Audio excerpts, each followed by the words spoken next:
జిల్లాలో 5 రోజుల పాటు సాగిన ఈ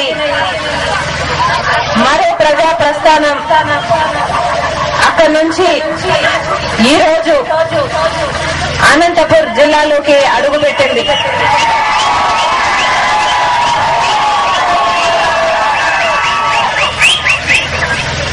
ఈ రాజన్న కూతురిగా, ఈ జగనన్న చెల్లెలుగా, రాజన్న పాదంగా, జగనన్న వదిలిన బాణాన్నిగా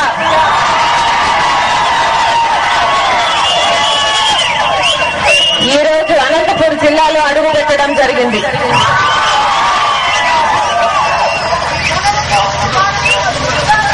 మేము దారిలో వస్తుండగా ఒక టొమాటో పొలాన్ని చూడడం జరిగింది.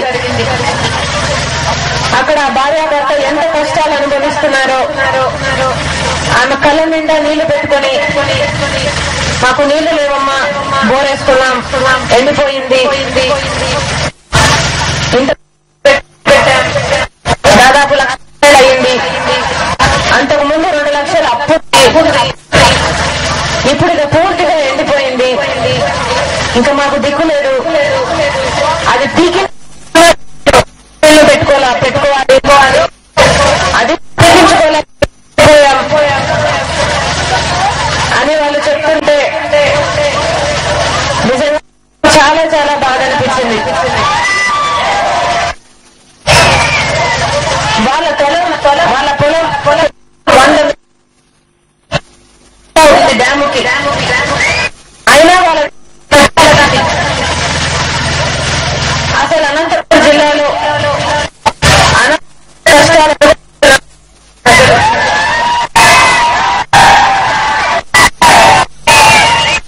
రాజస్థాన్ తర్వాత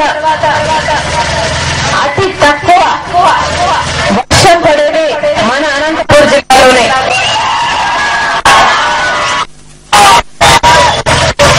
ఇక్కడ తాగునీటి సమస్య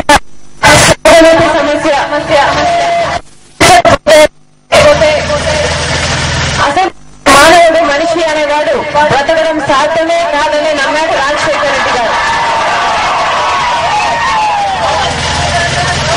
అందుకని ఆయన జలయజ్ఞం మొదలుపెట్టినప్పుడు అనంతపురం జిల్లాకు ప్రత్యేకమైన దృష్టి సాధించారు.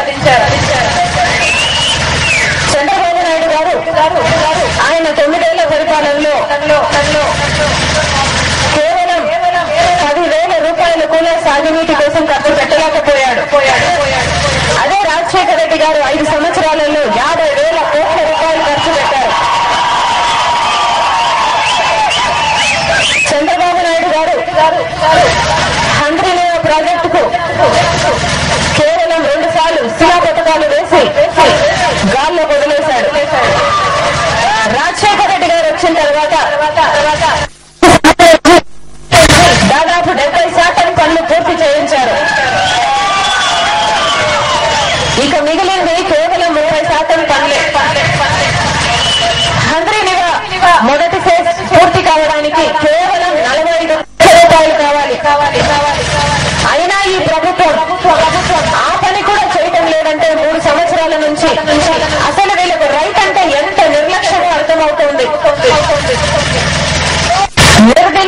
నిలదీయాల్సిన తెలుగుదేశం వాళ్ళతో పాటు పోటీపడి నిద్రపోతుంది.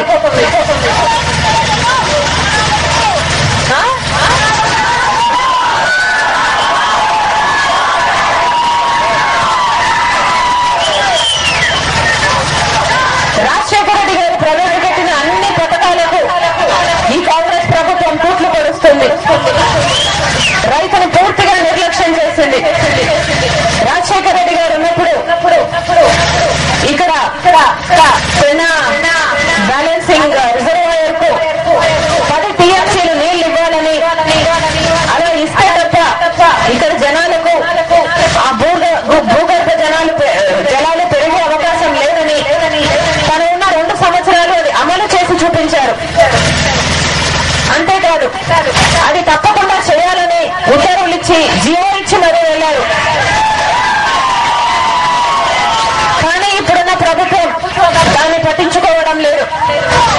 రాజశేఖర రెడ్డి గారి ఆశయాన్ని, రాజశేఖర రెడ్డి గారు ఇచ్చిన మాటను వాళ్ళు నిర్లక్ష్యం చేస్తున్నారు. ఉన్నది రాజశేఖర రెడ్డి గారు